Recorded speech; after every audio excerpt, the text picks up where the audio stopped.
guys, here come the Dollies. They got fresh sinkers, hot coffee, and the sweetest smile.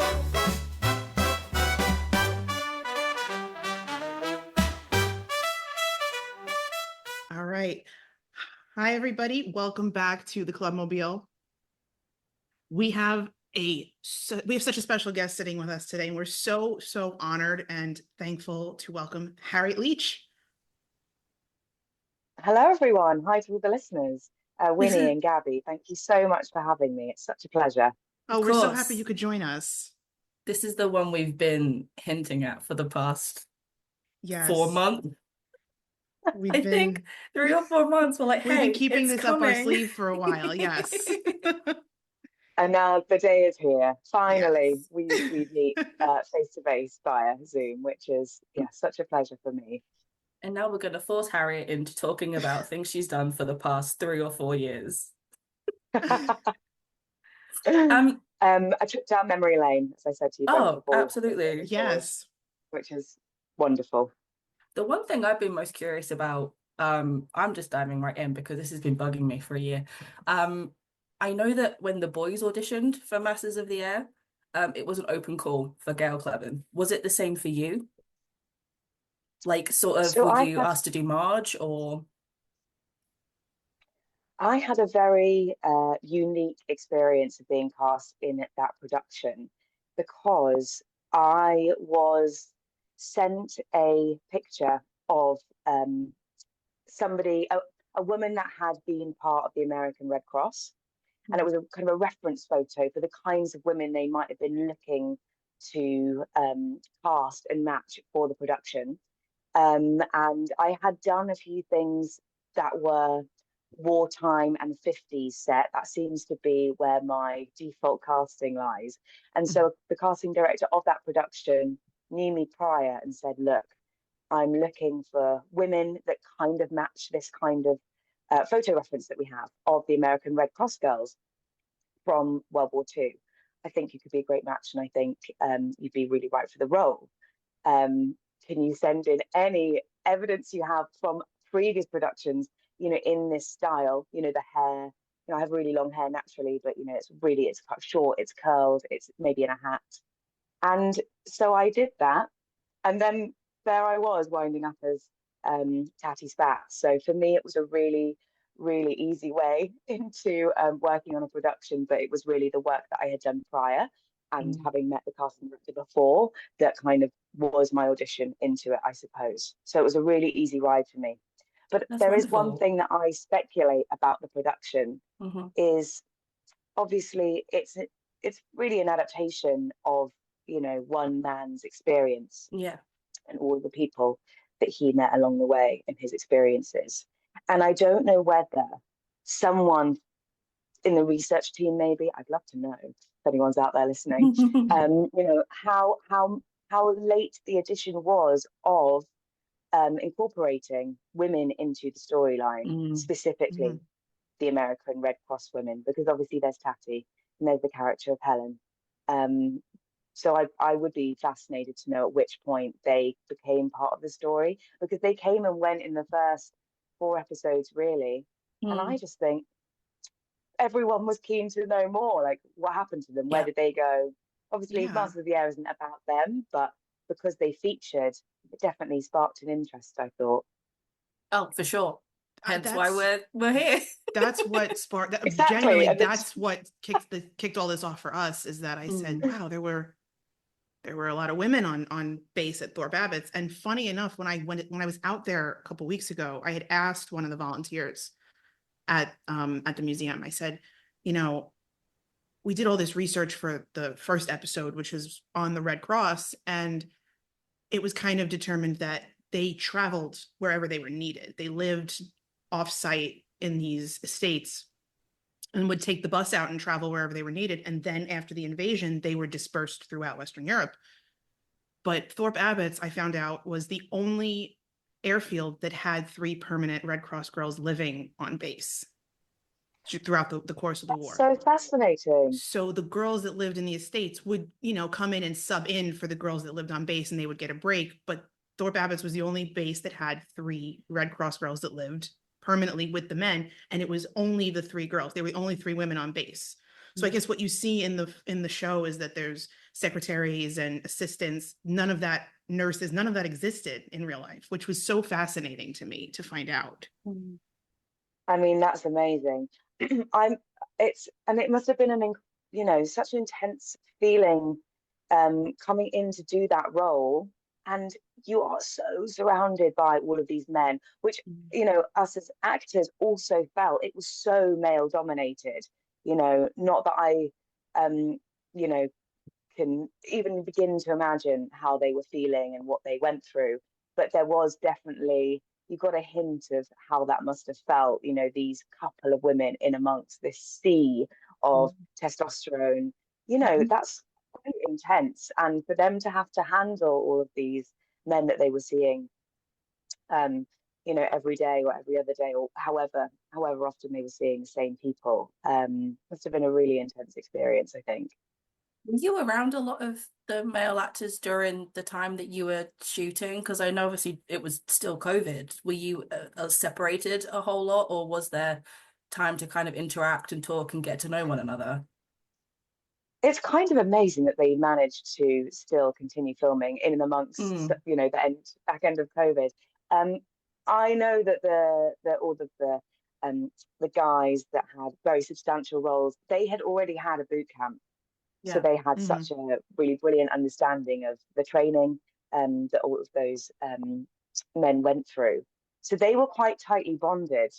And then we did come in later, and it was nice. We got to chat to them. Obviously, there were scenes in the officers' mess. So there were lots of people around. And, on a film set, there's always time for some chat. There's a lot of waiting around when setup is going on, which was great for us. But in a way, I guess it was kind of helpful that we didn't know them too well, because that was definitely akin to when those girls arrived. They'd just come from the States, they knew nobody, and it must have been really intimidating at first, for sure, before they really got to know everyone. Did you get any extra information about Tatty before you began the role? Was it a case of, I know in Band of Brothers, Gabby, we've spoken about this before, they got given a folder or an envelope full of information about who they were going to portray? Did you get something similar? Just the timing of Band of Brothers too. There was they were still alive. You could still call, and there was a lot of them still alive at the time, but there is minimal information on Tatty out there that we can find, at least. I know. I mean, well, first of all, I'll admit I had never heard of the American Red Cross. So immediately I was like, well, what is this? Who is this woman? And then to learn that I was going to portray somebody that had lived, what an amazing responsibility and a real privilege, as all of those guys in Masters of the Air did also. But you're right, there's not much about her. And considering that she was the daughter of, basically the top of the RAF, it's kind of amazing. Apart from those pictures in Life magazine, which are like the sort of the touchstone if you are Googling Tatty, there's not much out there. And I wish there had been more.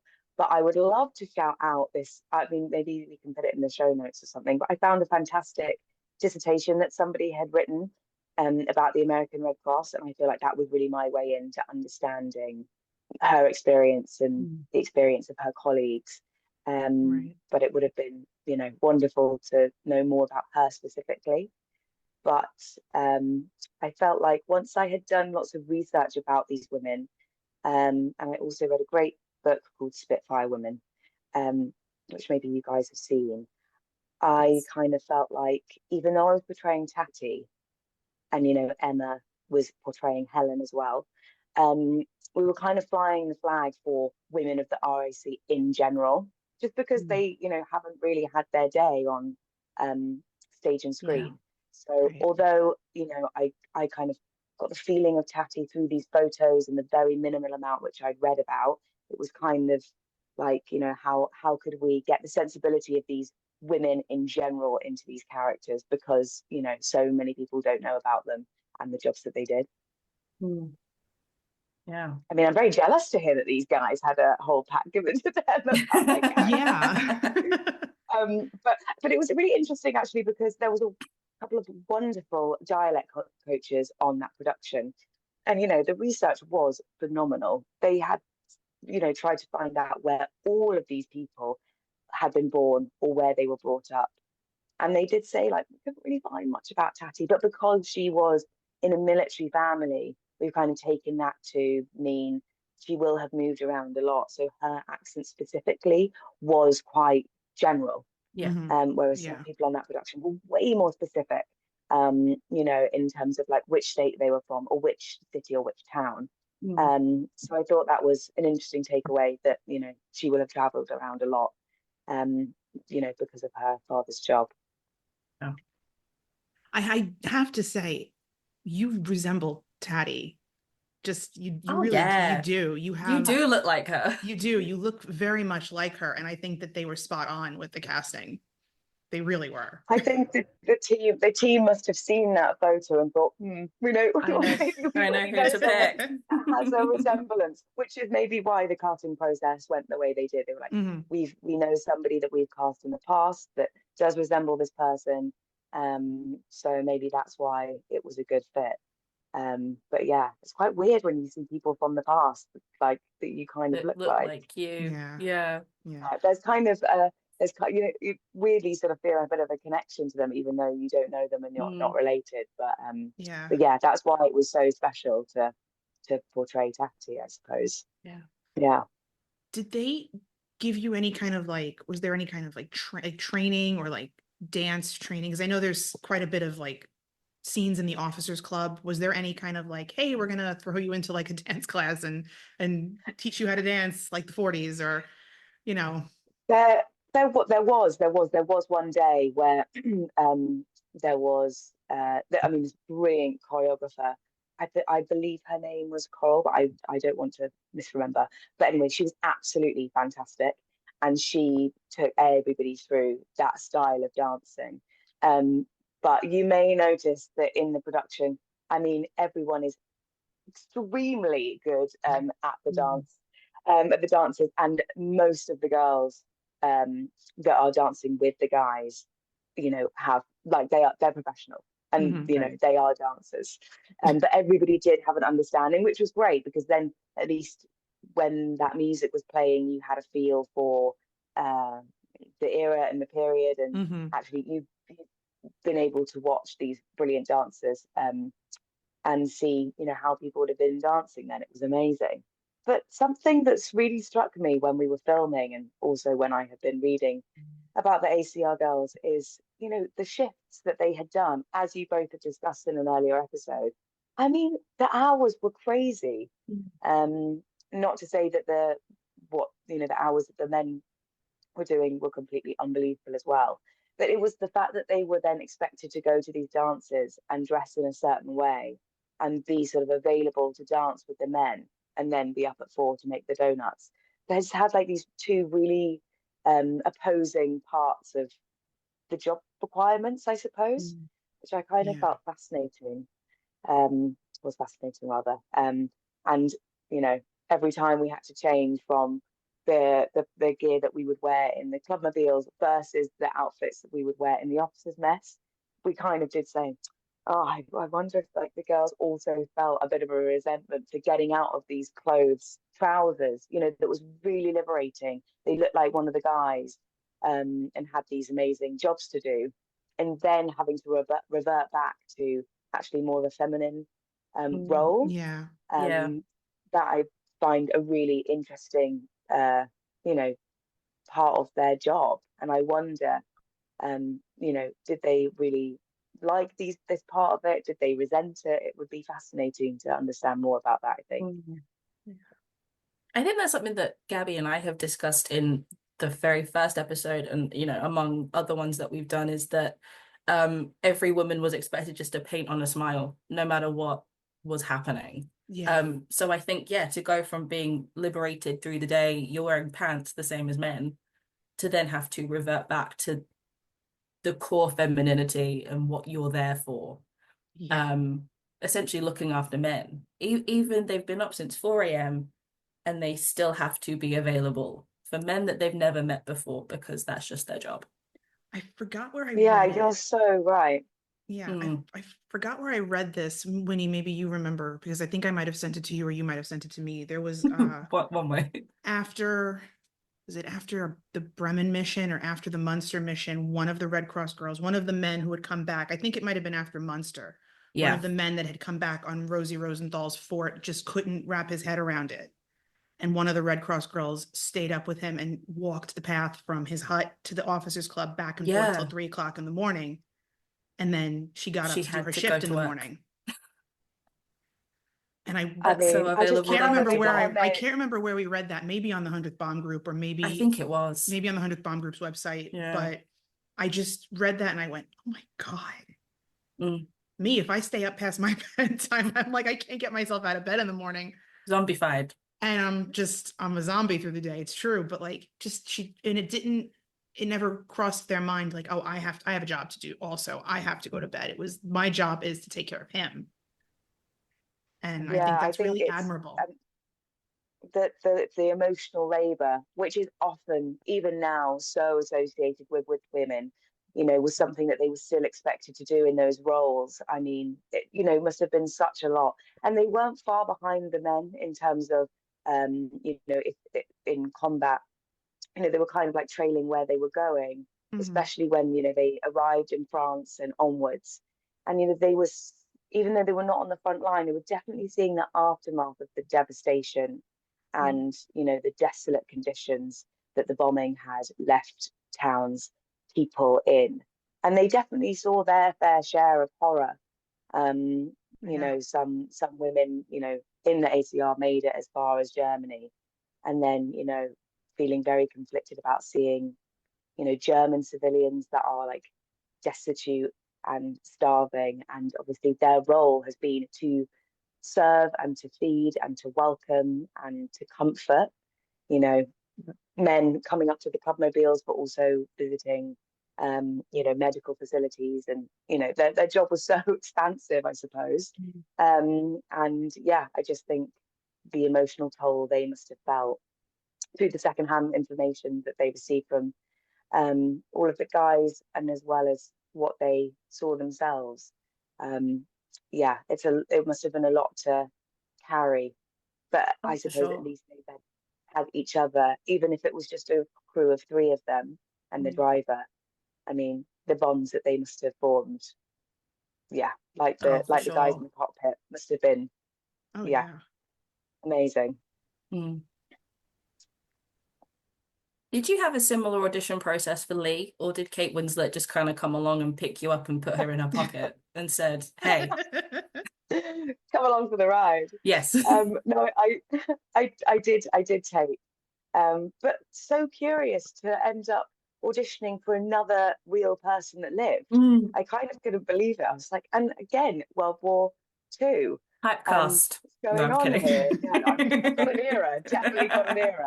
Um, but then this was kind of what I felt incredible, and why I just, why these kind of productions are amazing for both the actor and the viewers is, wow, we get this opportunity to really deep dive into maybe roles that have not been portrayed before, particularly with Yeah. women. I'd never heard of the air transport auxiliary. So when I saw the scene, I was kind of like, wow, I'm fascinated. What? So the women were flying? Okay, Mm. like who are these? Who are these people? Um, so yeah, it was a tape, as most actors are doing now post COVID.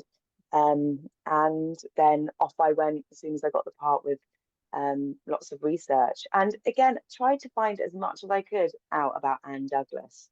Again, really scant information of her, but brilliantly there is loads of information about the air transport auxiliary. So similar in the way that Tatty Spaatz, I kind of tried to, get the sort of flavour of those girls into her.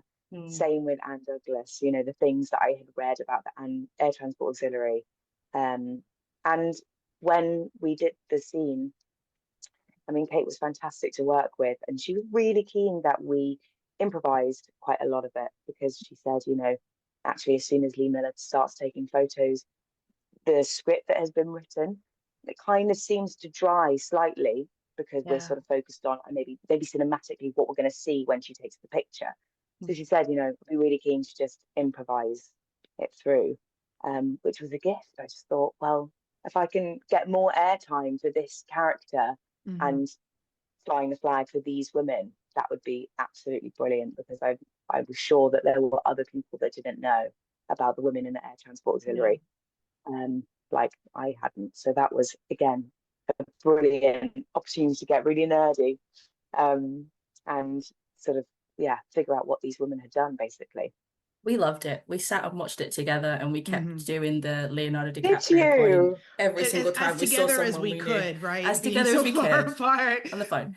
But Every single time we saw someone we knew, we're like, hey! Oh, yeah. Hey! Oh, and isn't that funny that, you know, yeah, there are I think I obviously are actors remember. out there that are just so suited for World War II. They pop Oh, up yeah. again and again. I think I remember at one point we were watching it, and I think I heard Jim Murray before I saw him, We and I heard said, him before. "Oh, There he is. There's Jim. I It's said, the oh, same I know that accent. voice." Had you, I assume that you had all met during Masters, so was it nice to work with James Murray again, or was your scene probably wasn't together? I don't think you interact. I actually didn't see anyone while I did Lee. Wow. The Waltham base was, I mean, so brilliantly and beautifully built, and set decorated. Um, the women's quarters in which we filmed the scene with Anne Douglas, I mean, the attention to detail was just unbelievable. You know, I barely felt I even needed to act. I was so immersed in their world and their surroundings as they would have been, which was just amazing. Such a gift, such a brilliant production design on that film. But that was like a random day in the middle of the week in Budapest, which is where the majority of Wow. the filming was. Wow. Yeah. So they had built the whole thing there. So I didn't cross over with any of them, but I had met some at a screening for Masters of the Air. There was a screening where first two episodes were shown. So like vaguely, but even me, I was doing exactly what you were both doing. So, oh, I've definitely seen them Like, before. when did They were in Masters, or yeah. So no, I have exactly the same experience with you, as you guys, because I That's hadn't so met. funny. Yeah, Did you but you know, oh, sorry, I didn't mean to cut you off. no, not at all. Now, did you know anybody prior to Masters that was cast? Like, did you have any connections with anybody going in to? None at all, apart from when I arrived. That's when I was like, oh, I know this person. I had worked with a lovely actor called Matt Gavin before, and I'm sure Oh, I'm sure, yeah, he played, is it, was it Crookshank? Yes. yes. I think that was the character. Yeah, so I had worked with him, and you know, as I said before, there were so many men and not many So women. many. It was quite intimidating, especially Yeah. because they all knew each other. So to see, you know, a friend like that was really comforting. Oh, that's so So that was sweet. wonderful. Yeah, or you know, you see people that you recognise from other productions. You know, there were so many talented people in that production. But yeah, with Lee, it really was just, I didn't see anyone else. Just you and Just Kate. Kate, and yeah, and then when we did the scene. But what was amazing was, when I was at drama school, I had been part of like a small female collective, and we had written a play. One of the characters was Lee Miller, so I had known about her, and so as soon as the audition came through, that's when I know that Lee Miller is just absolutely amazing, and that so little people have an understanding of her time as a war correspondent. So it was really, you know, special to be a part of this particular story where that was going to be highlighted. You know, and there were so many other female war correspondents, well, there have been. So they definitely deserve their time in the spotlight. It was, yeah, such a For pleasure to be a sure. part of. Yeah. Yeah, That's such a yeah. full circle moment, Yeah. especially for an actor to do it in drama school and then come back around and do it professionally. That must have felt really good. Yeah, yeah, it's amazing. But then I suppose, yeah, once you do something like that, you kind of, I mean, I suppose like you both now do, it's like you've got your interest is piqued anytime you like see something about, I don't know, donut dollies or Yeah. whoever it might be.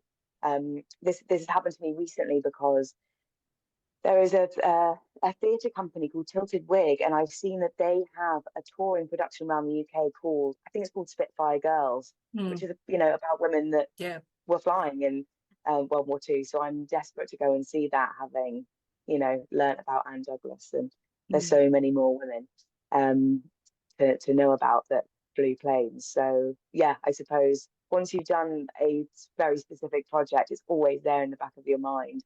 You're hoping that you're going to find other things that are related. But yeah, full circle moment, as you say, definitely. That's so Absolutely great.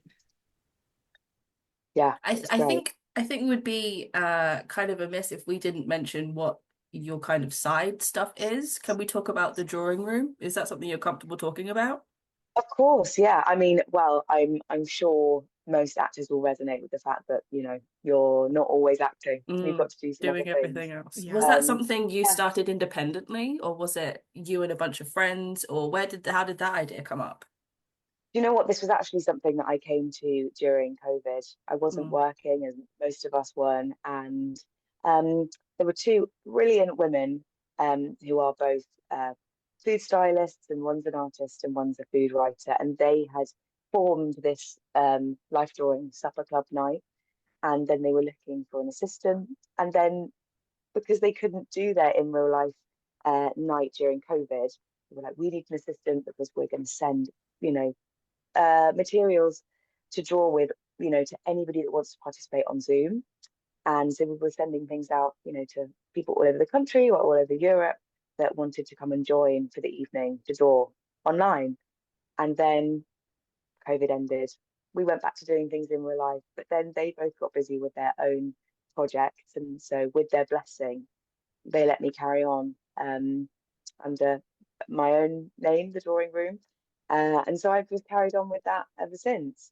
So yeah, it's a nice creative side thing that I do apart from acting. Seeing everything that you and your you know, the groups that gather with you put together. I mean, I had said to Winnie, I was a little upset. I was kind of hoping my trip would have coincided with one of your events, because I was even though I can't do more than a stick figure. It's so nice to see that. That would be fun, just even been though fantastic. I can't draw anything at all. But it's so for anyone. No, drawing is not a requirement. It seems very Previous therapeutic. Experience isn't a requirement. Yeah. But that's it. And, you know, it's a random group of people come. Some people come on their own. People, you know, will start talking to the person next to them that they've never met. It's a time without screens. So, yeah, it's really special. It's lovely. The people that come are just always really, really nice. And just up for giving things a go, which I just think is, lovely. But yeah, I mean, that would have just been fantastic to meet in person. We've promised each other next year that we do it. Yeah, we're gonna plan to try back next year. Yeah, we're gonna try and graduate from drawing the sun in the corner of the paper before we come over. We're gonna just don't worry about any of that. Just come. We'll draw together. Then it's gonna be stick figures in the sun in the corner. How many times have you both met in person? Never. Have you ever? Never. No. Seriously. Because you know what, the you know, the podcast is so brilliant, and you have you know, covered so many things. But the story of you both coming together to form this podcast, it's like a podcast in itself. You know what I mean? It could be its own episode. Could be. We could probably do an episode on that, but we probably should. Like, it is wild. It is I will say the internet is a crazy place. It's a great place for a lot of things, right? Yeah. But it was just one of those like moments where it was a big group of people that had come like into like this chat for Masters of the Air, and then a handful of us just kind of broke off and were like, let's just go this way. And Winnie and I just kind of clicked, I think, from the jump. Yeah. Which is crazy. This is fascinating. I don't know whether along with other listeners, this is what I've been dying to know. So I'm so pleased that I'm getting to talk to you directly about this, because I just think, like, isn't that amazing that, a show can unite people in that way with Yeah. such a specific interest? That's just incredible. I Yeah, will we need say a whole the podcast World War episode II about you guys. community, the World War II community is large. There are a lot of Mm. people involved, and surpasses what even I thought. And it was very, very interesting to put faces to names when I was over there a couple weeks ago, to just be like, Yeah. oh, yeah, oh, I follow you on Instagram, and I'm like, oh, okay, I know you. Okay, now I could put your username right to your face, and it's like, okay, I do Sure. know you, or I've been following you for what, upwards of 5-6 years now. It's really, it's Mm. nice to meet you, type of thing. But it is a large community, and everybody, I have to say, everybody's very involved and Mm. very passionate about it, which is I really mean, cool. that is just amazing, truly amazing. And when things on the news about the internet can be so negative, the things Yeah. so positive to come out of communities on the internet is just Yeah. amazing. And I'm so curious to know, has World War II history always been a part of your lives, or is this a certain interest that has come much later? I'm fascinated to know. For Winnie? me, when I was in school, I was very into it, and then I kind of drifted off because I didn't have a community to share it with. It was kind of one of those things where if you like history, you were kind of picked on at school for some peculiar reason. I feel like you and I were kind of in the same sort of year group at school, probably, Harriet. So I Yeah. left it for a long time, and then I watched Band of Brothers in 20. I was very late, 2019. I watched it, and I said, "Oh, something's kind of stirring." And then I watched The Pacific. I didn't like it. I'm sorry. And then I watched Masters of the Air, and I'm like, "This is it." This is exactly what I Yeah. wanted to dive into. And then, meeting the little group that we were in, and then me and Gabby talking about it for months until this idea came up. I had never uh, dove into anything research wise. I don't want to bring the mood down. I kind of neglected myself for a good few years. So doing this has definitely brought me back to myself. It's Mm. great. I love it. It keeps my brain ticking. I love it so much. But You yeah, grew up Absolutely. right in the I heart of left it. you grew up in the heart of the history of That's it, the though, thing. too. Yeah, I grew up in East Anglia, so I grew up right in the middle of everything. And I didn't Wow. care. Okay. I didn't care until now. And now I can go home Mm. again and be like, oh, this is now my job. Is a really nice Isn't that feeling. brilliant? That It's was the I really fun definitely part nice. feel like about being the over there, is that I was like, my friend was here, and this is where she grew up, and I'm like, this is really cool. Yeah. wow, that's really special. We don't And I have think much to of that come here in Brooklyn. to no, Not so much. um, I live near an active base, but it's not like okay, it's not an active base like you would find, like it's not a really, really big one. It's the old fort. It's the Fort Hamilton Army base. So it's literally, I could probably throw a rock to it from my living room window, okay, but, um, it's still active. I don't know how active it is. It also functions as like an event space. I remember I had a relative who got okay. married there in the 90s. So, it's one of those type of places, but my dad But was what always about for you, very into Gabby, it. and your interest in My dad has World War always Two? And been interested in it. His dad served in the war, his uncles, and they okay, all, I think I've said it before, they all served and came home by the grace of God. But he would always have something on in the house. And I remember my mom would always be like, "Are you watching Patton again?" He'd be like, "Patton's a great movie." And I always kind of would like hover and watch a little bit. And I regret not studying it in school. Like, not that I regret studying what I studied. I have a degree in English and writing. But I think I regret not giving myself the opportunity to really get into it more. But then again, would I have appreciated it if it was like kind of forced down my throat in an educational way like that? I don't know. But as I got older, I think I grew to appreciate it more. And then I watched Band of Brothers. not long after it came out, because I remember my dad being like, "You're too young to watch this," in 2001. But I don't think I was too young to watch it. But oh, you're too young to watch this. And I watched Band of Brothers and I loved it. I felt like I just like the Easy Company guys had this bond, and I was like, oh my God, they're so close. And then to see how they were friends after, I was like, that's amazing. How they stayed a unit until they all eventually passed away.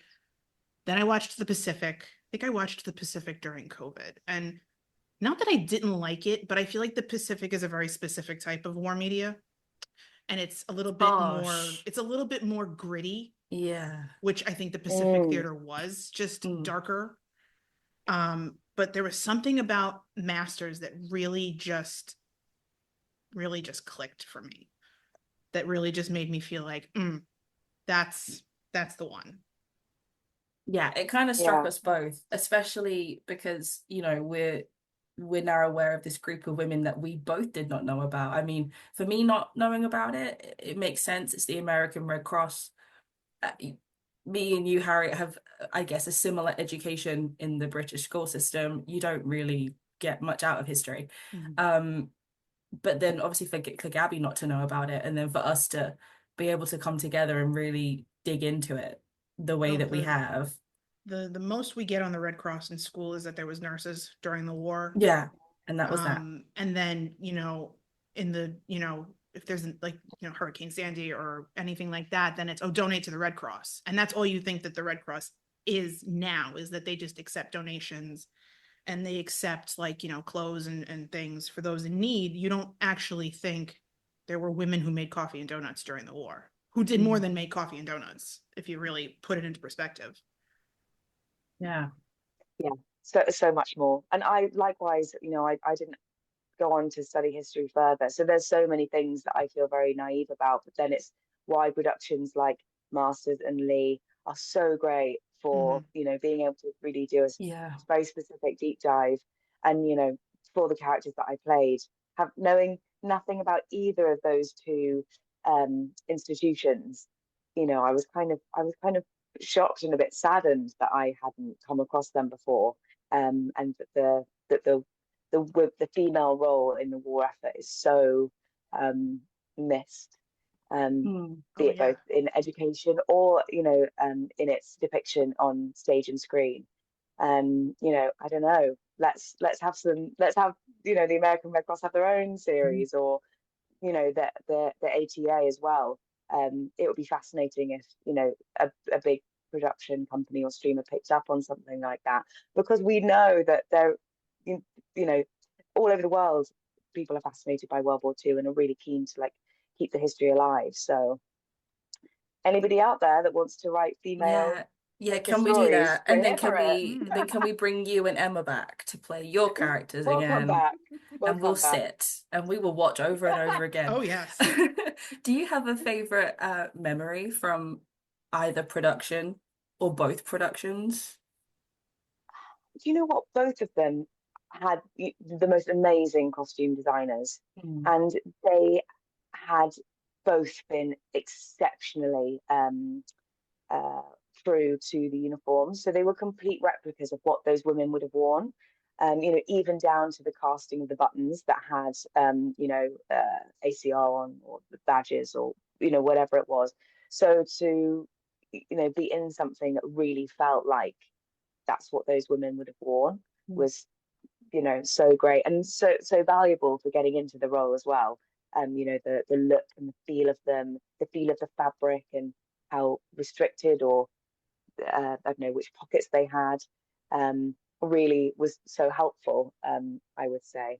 But I think, yeah, they were both very special in their own ways. And really, for me, the biggest gifts were, you know, having the opportunity to play them for the research. You know, I think one of the biggest things that shocked me so much about the research in Anne Douglas's case was, you know, these women for the ATA, they were pilots, and they had their licenses, and they were all from pretty well-off families and they've been able to do that in, you know, growing up.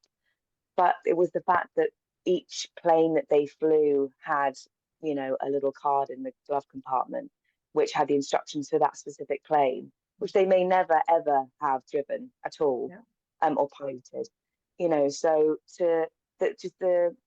thinking about what that must have been like for these women to get into these planes, take that out of the glove compartment, have a look at these really scant instructions, and then, you know, go and fly it solo with only, you know, a compass, no radio, no nothing, just incredibly exposing and dangerous. And yeah, I just think learning about that was just incredible. Yeah, will continue my research and my interest in it for sure. I just thought it was amazing, really amazing. It was the same for the WASP, as we've mentioned in our previous episodes, where they were just given a handbook as they got into a plane. And a lot of the times these women were not told of any discrepancies on the aircraft. They were just told, fresh off the line, take it and fly it to this base and then come back for the next one. So yeah, it's pretty similar. They got a little card, and then the WASP got a handbook and was sent on their merry way. So I think it was, yeah, they would say, I mean, oh, it's just do a so lap. dangerous. Yeah, do a lap and come down. Yeah. If you could do a lap and come down 3 times, then okay, you're good to take it off and ferry it where it needs to go. But I think that so speaks to the types of women that these, you know, people serving in all of these organizations were. You know, they're just so brave, but also outgoing and adventurous, and you know, stoic, and all of these attributes that, you know, probably previously had either, you know, not been on the surface or not been, you know, they're very counter to how men wanted to perceive them in society. So to have these experiences, I can so see why so many women were at a loss after the war in terms of the liberation that they felt and experienced, because, you know, oh, you know, you just spent all of these years flying all of these amazing planes all over the UK, solo, doing all of these things that a man would have ordinarily done, and then feeling like you need to go 10 steps backward afterwards. Must have been a huge shock. Oh, for sure. Oh, yeah. I think Gabby and I have spoken about this and thought this, that we're researching all of these women and we're beginning to see bits of ourselves in them. And I feel like it's making us more outgoing and a little braver to grab what we want to get. Do you feel a similar way after playing 2 very strong, mostly well-known now women? Do you ever see yourself in people you're portraying, or is it sort of you sort of find that afterwards? Well, firstly, I think that is absolutely phenomenal that you both feel that way after, you know, researching all of these women. They are amazing. And yeah, likewise, you know, you always try and see what your similarities and differences might be with the characters that you play. But definitely reading and researching about them and their courage, yeah, really does make you reflect on, you know, how courageous you are yourself. And yeah, maybe there can be things that are taken from their lives, definitely. And what I was so struck with, particularly because both Tatty and Anne were photographed by people, you know, for Life magazine and by Lee Miller, and I just was so struck by the smiles in lots of those photos. And you know, they obviously there were horrors from what they heard and witnessed, and you know, by the men that they were very close to, but also just the relish in these roles and this liberation, I find like really touching. And that is something as a woman now that I, you know, really want to keep hold of. You know, we've come such a long way and we've still got a way to go. But they were all part of that. So that I feel very strongly about, and is really inspiring. Do you have anything Love else you them. want They're to so ask? badass. They're just brilliant. Just love them all. Gabby, was there anything else you wanted to ask? Because I don't know if we've missed anything. I don't. Okay. No. Did you take anything from the set? Did you get to keep anything from the master set, like the pins or anything that was on your costume? Did you get to keep anything? Do you know Because we what? have a habit of collecting things, Winnie and Do I. you? Oh my Okay. gosh. Patches, I mean, pins. you Borders. must have got stuff when you came to the UK, did you, from the I did a base, number from on the the museum? PX. I did a number on the PX store at Thor Babbitt's. I did. Yeah, good, And good. it was 2 of everything because I sent 1 of everything that I bought back to Winnie. That's gorgeous. But we also have, each of us have it, a copy of That Life magazine with Tatty and the Red Cross girls. I found it on No eBay. way. Yeah, I found it on eBay. That's phenomenal. That's phenomenal. Well, And it's I really, unfortunately, oh no, go on. no, I was gonna say it's really well preserved. Like the person that had Oh it yeah, before it was in me. cardboard. Oh, great condition. Isn't But that it's amazing? almost like you open it and you see these pictures and you're like, am I meant to be touching this? Am I meant to? Yeah, I'm meant to be It's a doing very this. strange feeling, but Yeah, real artifact. I was, Yeah. very curious because I've been on the hunt for the cross, the pin that goes up at the top of their collars, and I can't find them Yeah. anywhere. I can't find them anywhere for like a decent price. Well, But Yeah, I not had one that one. without requires a lot of selling training. like, selling a kidney or something. If I had got one from the set, it would be on its way to you in a heartbeat. But unfortunately, they didn't. But what I would have been so keen to take home was they gave Tatty this additional jacket, which was kind Yeah. of like one of the guys' jackets, and that had kind of been a choice because of the role of her father. An assumption was made that maybe that meant that she was either closer to them or one of them, or like a sister to Yeah. them because of this connection. I'm sure, generally speaking, from what I've read, it was like very de rigueur for any American Red Cross girls to be romantically involved with the guys. So I mean, especially the general's daughter, I can imagine that was a real no-no. Absolute no. Yeah, so I think that jacket really was kind of a nod to like her being one of them, or like they were her brothers as well. Yeah. Like a guy might have, one of her closest mates might have given that to her. So I would have loved to have kept that. Don't know where that is now, probably in some costume store, but Yeah, we only go to asked the story because around that. in interviews that we've watched of the boys during the press tour is that a lot of them were very light fingered. So we assume that everyone else was light fingered. There's so many interviews where Anthony Boyle is, I took this and I took this and I also took this. Well, when you're Anthony Boyle, you can get away with these things, Correct. Very correct, yeah. And they were on it for it was over a year. It was so monumental and huge for those guys. So I think they deserved it. I think they deserved it. How long were you on set? Because if they were on set for a year, were you there for like a month, maybe?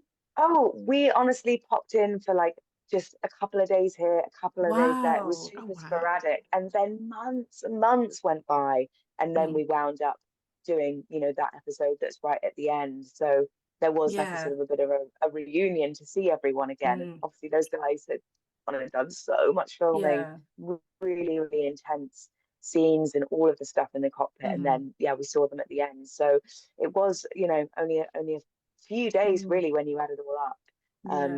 But unfortunately there was a beautiful scene that was cut, which was myself and Emma that was playing Helen, plus the land girls that were kind of in and around the base. And that was it was a great scene because we were all like round the table in the officers' mess, drinking, rebuffing the guys, saying, Sling your hurt. We actually kind of want to just chat with the gals. We don't really want to do any dancing tonight. And it was a really, really fun scene. And it was such a shame that it didn't make it because, it was kind of like 5 or 6 women on screen together, which obviously for that show, it didn't happen at all. But maybe they'll release it one day. Who knows? Gabby, we were robbed. Apple TV, if you're listening. Apple TV, it's on site. If you're listening. Yes, it is we needed on site. With the death of DVDs, like where are all the deleted scenes at? Right. We're still waiting for Band of Brothers. We're still waiting for it's been 25 years. years. Band of Brothers 25 years later. Still waiting. We're Surely gonna they'll wait do some 50 for anniversary this, thing. please. uh, Yes, that's yeah. wild. Oh, Robbed. I would have loved to have seen that because that's kind of how you imagine it, right? In your head. Mm. That's kind of how you would picture it, that the girls would stick together. Yeah. Totally. I Yeah. also really love that scene at the end where it's the playing of Winston Churchill announcing that the war's over, and you get a glimpse into where the girls had lived together. Yes. So they built that set for a 3-second clip of you guys hearing Winston Churchill. I would have loved a whole thing of, seeing the whole set that essentially belonged to you guys, to the Red Yeah. Cross. Yes. Because it looked great. It And looked like you were all stuffed in like sardines, truly. yeah, and that is, the real gift of being part of a production on that level, because everybody that works on something like that is so talented. And as I said with the set that I was on for Lee, it means that you're so immersed in the world, every single detail.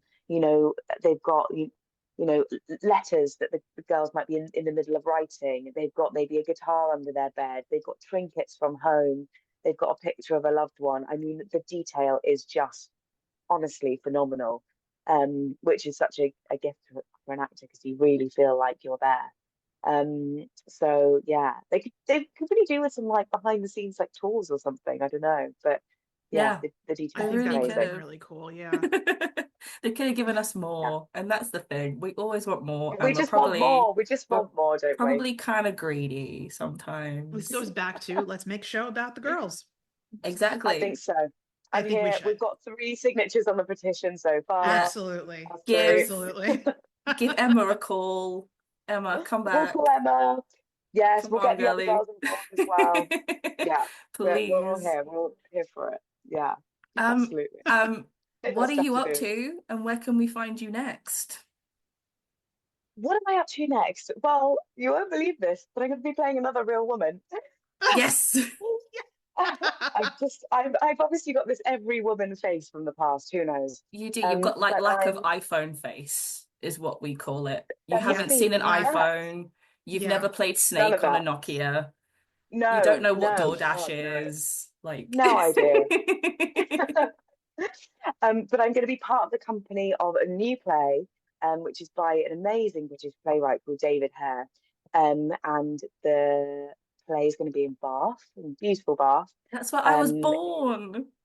you're kidding me, Winnie? I was No, born in Bath. really? Yeah, Well, stunning Bath. It's going to be in it's Bath, and beautiful. Ray Fiennes is one of the leads in the show. But the character that I'm going to be covering, principally, is somebody called Edith Craig, who is this amazing, trailblazing female director, suffragette. She lived in a menage a trois her whole life with 2 other women. Wow. Just I mean, again, somebody from history, a woman forgotten in history, Mm. that now I have the real pleasure of researching. So yeah, on to that next, which That's is really beautiful. That's exciting. great. So I've slightly got myself out of a World War II hole, but still in the But past. we're still, So yes. It's still Harriet has never looked at an iPhone a single day in her life. no, no. And my friends will really laugh at you saying that, because I'm probably the least tech savvy out of my friends, Yeah. writing a paper diary. The make do and mend sort of mantra of the war couldn't suit me better. I'm all That's about perfect. it. So I love really, that. it is typecasting, if I'm honest. Let's not put ourselves in a hole here, Harriet. We can do Yeah, this. sure, sorry. We Yeah, can get yeah. out. Thank Well, you. thank you so much for Thank having me, you. Winnie and Gabby. Honestly, it's just been such a pleasure to chat to you both. And Oh. wish I had had you there when I was doing my research. It would have been so nice. But maybe in the Would have got future more. we can have another lecture. Yeah, but yeah, Thank it you was such so a pleasure to much. finally meet you. You And too. thank you So for great to meet you accommodating my too. timing. Oh, I'm of sorry you course. up so early. No, it was totally fine. It's Yeah. fine. It's I fine. Thank you so I much. would have got up at 3 for you, Harriet. Oh, Truly. We we'll would have have to got do up another even one later earlier. down the line when I get up really early for you. I Yes, promise I we'll will. switch off, promise. We'll switch it. Yeah, Perfect. yeah. Thank you Well, so have a much, gorgeous rest of your Harriet. day, bro. You too. See you Thank you guys. so much. Bye. Bye. Bye.